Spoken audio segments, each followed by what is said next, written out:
हम पैदल काहे चल रहे हैं? गांव गांव 2 बरस से घर परिवार छोड़कर पैदल चल रहे हैं।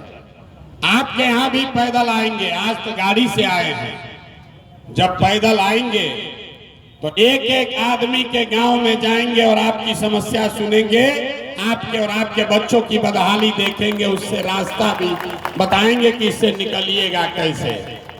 लेकिन आज क्यों आए हैं? आज इसलिए आए हैं कि आपके विधानसभा क्षेत्र में बहुत सारे लोग बता रहे हैं कि भैया हम लोग 40-50 बरिस से राजनीतिक बंधुआ मजदूरी कर रहे हैं। आइए और हम लोग को बचाइए, इससे निकालिए। 2-4 परिवार के लोगों ने पूरे क्षेत्र पर कब्जा कर लिया। आप कह रहे हैं कि नक्सल प्रभावित क्षेत्र है, बड़े बड़े माफिया लोग डराते हैं। हम आए हैं यहाँ पर, हमारे आगे पीछे एक भी सिपाही नहीं है। 2 बरस से हम पैदल चल रहे हैं, आज तक एक सिपाही भी हमारे साथ नहीं चलता है। और आपको बता रहे हैं, बड़े बड़े माफिया नेता सब धरे के धरे हैं, हमको किसी कुत्ते ने भी नहीं काटा। क्योंकि जनता जो है वो साथ में खड़ा होकर कहती है कि भैया गांव में आए हैं, आपकी चिंता हम लोग करेंगे। तो हम ये प्रयास क्या कर रहे हैं, इसको समझिए। वोट नहीं मांगते। वोट क्यों नहीं मांगते? वोट मांगने वाला तो हर 1-2 बरिस पे कोई ना कोई आता ही है। जो आता है यही कहता है हमको वोट दे दीजिए, हम आएंगे, आपका सब काम हो जाएगा। यही सुन सुन के आप जीवन भर से वोट दिए जा रहे हैं। पहले 40-45 बरस कांग्रेस को जिताए, फिर गरीब के बेटा लालू जी को राजा बना दिए। अभी 18-19 साल से नीतीश बाबू कुर्सी पर बैठे हैं। दिल्ली में आपने हमने मोदी जी को भी जिताकर देख लिया। आपका और आपके बच्चों का जीवन नहीं सुधरा। अब कोई आए हैं प्रशांत किशोर, आप हमारी बात सुनिएगा, हम पर भरोसा करके हमको वोट दीजिएगा। तो इसका क्या गारंटी है कि जीतने के बाद हम आपके साथ धोखा नहीं करेंगे? जैसे पहले का आदमी धोखा किया, हम भी आपके साथ धोखा कर सकते हैं। वोट से पहले तो सब आदमी बढ़िया बतियाता है, वोट के बाद आपकी चिंता नहीं करता है। इसीलिए हम वोट मांगते ही नहीं हैं। हम भी 20 मिनट में आपको रास्ता बताएंगे, आप उस रास्ते को सीख लीजिए और उसके बाद जिसको मन है उसको जाकर वोट दे दीजिए। जिसको मन है उसको वोट दीजिए, लेकिन जो रास्ता अभी बताएंगे वैसे सीख के वोट दीजिएगा। तो और कुछ हो या ना हो, अगले 2 बरस में आपके बाल बच्चों के पढ़ाई और रोजगार का जुगाड़ यही गया में, बिहार में, इमामगंज में हो जाएगा। आपके गरीबी से निकलने का रास्ता खुल जाएगा। तो जिसको जिसको भाषण सुनना है वो उठ के घरे जाइए, और जिसको जिसको गरीबी से निकलने का रास्ता सीखना है, अब 20 मिनट यहाँ हमारी बात को सुनिए। 20 मिनट में आपको अभी यहाँ सिखा कर भेजेंगे, उसको सीख लीजिए, अपने बच्चों की गरीबी को दूर कर लीजिए। और हम भाषण नहीं देंगे, ये रास्ता बताने के लिए आपसे 3 सवाल पूछेंगे। 3 सवाल आपसे पूछेंगे, आपको हाँ या ना कह के जवाब देना है। आपको दिखेगा कि आपकी गरीबी बदहाली का कारण क्या है और इससे निकलने का उपाय क्या है।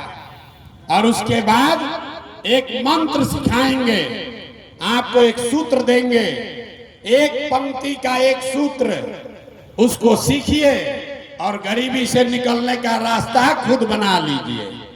तो अब हम जो सवाल पूछेंगे उसका जवाब आपको देना है, जोर से बोलना है, हाँ या ना, हाथ उठाकर। जिसको जिसको अभी हाथ नहीं उठाना है, जब पूछेंगे तब। जिसको जिसको ये रास्ता सीखना है, जवाब सबको देना है।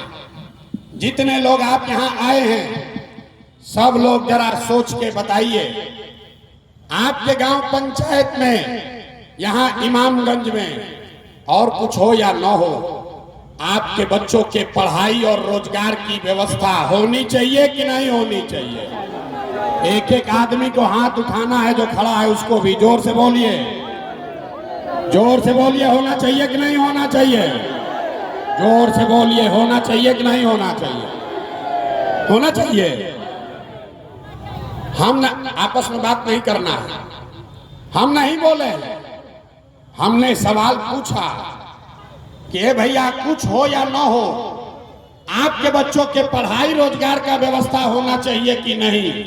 तो जितना लोग बैठे हैं, चाहे आप पढ़े लिखे हैं या अनपढ़, हिंदू हैं या मुसलमान, अगड़े हैं या पिछड़े, गरीब हैं या पैसे वाले, महिला है या पुरुष, युवा है या बुजुर्ग, सब ने कहा कि न भैया पढ़ने का व्यवस्था तो होना ही चाहिए।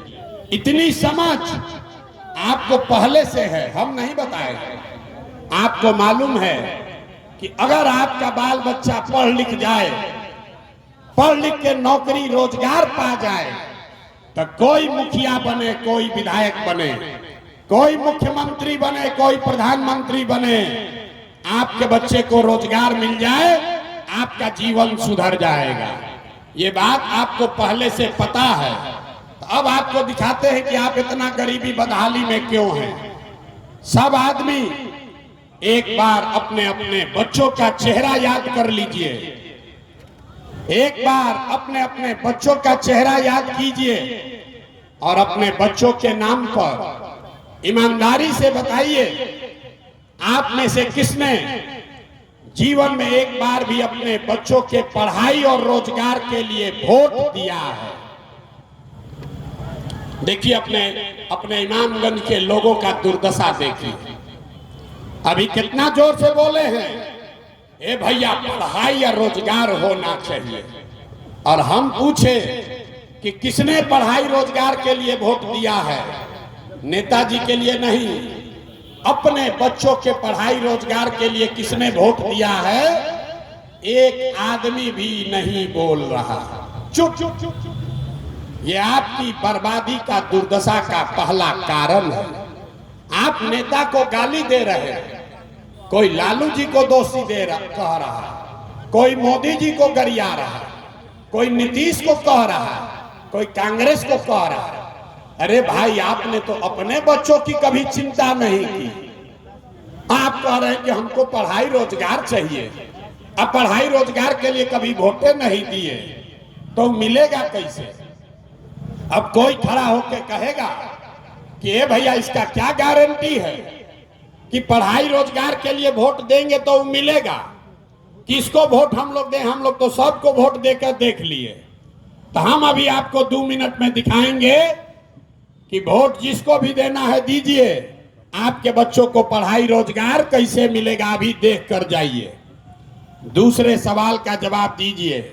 हमको 3 सवाल पूछना है, एगो पूछे, 2 गो बाकी है। सब लोग जरा सोच के बताइए, और कुछ हो या ना हो, आपने अपने जीवन में जिसको भी वोट दिया, उन नेताओं ने, उन दलों ने आपका और आपके बच्चों का काम किया है कि नहीं किया है?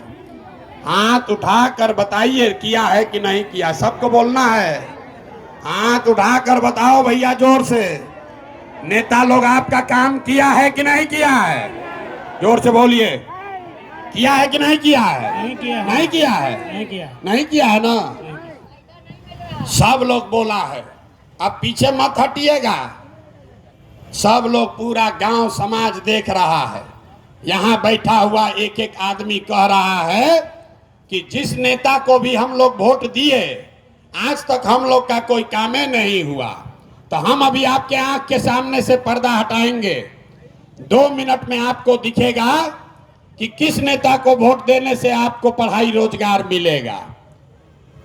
जब सही बात बोलें तो सबको हाँ बोलना है, गलत बोले तो ना बोलिएगा। पूरे बिहार में, इमामगंज गया में भी 5 किलो अनाज के लालच में बहुत सारे लोगों ने मोदी जी को, भाजपा को वोट दिया है। तब बिहार में चाहे जितना चोरी भ्रष्टाचार है, 1 किलो चोरी करके 4 किलो अनाज यहाँ के गरीब को मिल रहा है कि नहीं मिल रहा है? अरे जोर से बोलो भैया, मिल रहा है कि नहीं मिल रहा है? मिल रहा है। मिल रहा है। आपने, हमने वोट दिया हिंदू मुसलमान बन के। हिंदुओं ने कहा कि भैया हमरा दशा कुछ भी हो, बाल बच्चा जिए चाहे मरे, पहले अयोध्या में राम जी का मंदिर बनना चाहिए। तो आपके गांव में नाली गली नहीं बना, स्कूल अस्पताल फैक्ट्री नहीं लगा, लेकिन आपके वोट से अयोध्या में राम जी का मंदिर बना है कि नहीं बना है?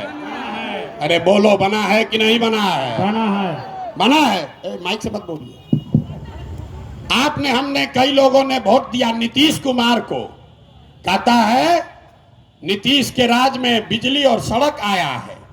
तो नीतीश बाबू के बिहार में, इसी बदहाल बिहार में बिजली का बिल 1000 आए चाहे 2000, घरे घरे बिजली आया है कि नहीं आया है? अरे बोलो भाई, आया है बिजली कि नहीं आया है? काहे के लिए? कथा सुनने आए हैं, सीखने आए हैं? तो बताइए, हम आपको हाथ जोड़कर वोट नहीं मांगेंगे, यही सिखाने आए हैं। हाँ, जोर से बताइए कि घरे घरे बिजली आया है कि नहीं आया है? आया है। आपने, हमने, कई लोगों ने वोट दिया जाति के नाम पर। कहता है अपने जाते वाले को वोट देंगे, जिए चाहे मर जाएं। तो आपके जात के नेता ने आपके बच्चों के पढ़ाई रोजगार का व्यवस्था नहीं किया, आपके खाने और घर की व्यवस्था नहीं की, लेकिन जाति का बात और जाति का जनगणना पूरा बिहार में कराया है कि नहीं कराया है?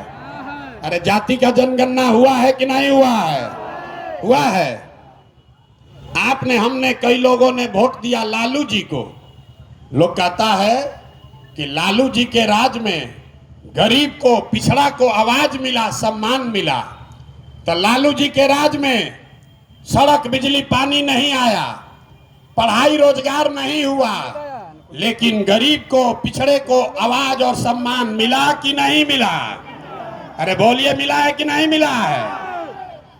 आपने, हमने वोट दिया मोदी जी का भाषण सुन के कि मोदी जी बड़ा गुजरात में, देश में काम कर रहे हैं, विकास कर रहे हैं। तो भैया, मोदी जी गुजरात में तो विकास कर रहे हैं, पूरा देश का पैसा ले जाकर गुजरात में गांवे गांव फैक्ट्री लगा रहे हैं, और पूरे गया से, इमामगंज, बिहार से आपके बच्चे गुजरात में जाकर नौकरी मजदूरी कर रहे हैं कि नहीं कर रहे हैं? तो कौना बात पर आप लोग वोट दिए हैं जो नहीं मिला? अरे भाई, अभी तो आप बोले कुछो नहीं मिला, हम गिनवा रहे हैं तो कह रहे भैया 4 किलो अनजवा मिलिए रहा है। मंदिर के लिए वोट दिए तो मंदिर बनिए गया, नीतीश को बिजली के लिए वोट दिए तो बिजली आइए गया, लालू जी को आवाज के लिए वोट दिए तो आवाज मिलिए गया है। गुजरात के विकास का कहानी सुन के वोट दिए तो गुजरात में लड़का जाकर नौकरी मजदूरी करिए रहा है। अरे भाई, यही बताने के लिए तो आए हैं। बोइएगा बबूल तो आम कहाँ से खाइएगा? वोट दीजिएगा 4 किलो अनाज पर, तो बच्चों के लिए रोजगार कहाँ से मिलेगा? वोट दीजिएगा जाति के नाम पर, तो आपके बच्चों के लिए पढ़ाई कहाँ से होगा? वोट दीजिएगा मंदिर मस्जिद बनाने के लिए, तो आपके गांव देहात में फैक्ट्री कैसे बनेगा? यही बताने आए हैं। आपके आंख पर जो पर्दा पड़ गया है, यही हटाने के लिए 2 बरिस से पैदल चल रहे। जिसको भी आपने वोट दिया, मोदी को वोट दिया अनाज के लिए, तो अनाज मिल रहा है। मंदिर के लिए वोट दिए, मंदिर बना है। बिजली के लिए वोट दिए, बिजली आया है। गुजरात के विकास के लिए वोट दिए तो गुजरात में विकास हो रहा है। लेकिन आपने कहा अपने बच्चों के नाम पर कि भैया जीवन में पढ़ाई या रोजगार के लिए किसी को वोट नहीं दिए। तो जिस चीज के लिए वोट दिए वो मिला, और जिसके लिए वोट नहीं दिए वो नहीं मिला। पढ़ाई रोजगार के लिए जब आप वोटे नहीं दिए तो आपका बच्चा अनपढ़ और मजदूर नहीं रहेगा तो कलेक्टर बनेगा। अरे जब आप अपने बच्चे का चिंता नहीं कीजिएगा, अगर आप अपने बच्चे का चिंता नहीं कीजिएगा तो लालू, नीतीश, मोदी, प्रशांत किशोर आपके बच्चे का चिंता क्यों करेगा? कोई करेगा भाई? जब आपको अपने बच्चे का चिंता ही नहीं है तो हम आपके बच्चे का चिंता क्यों करेंगे?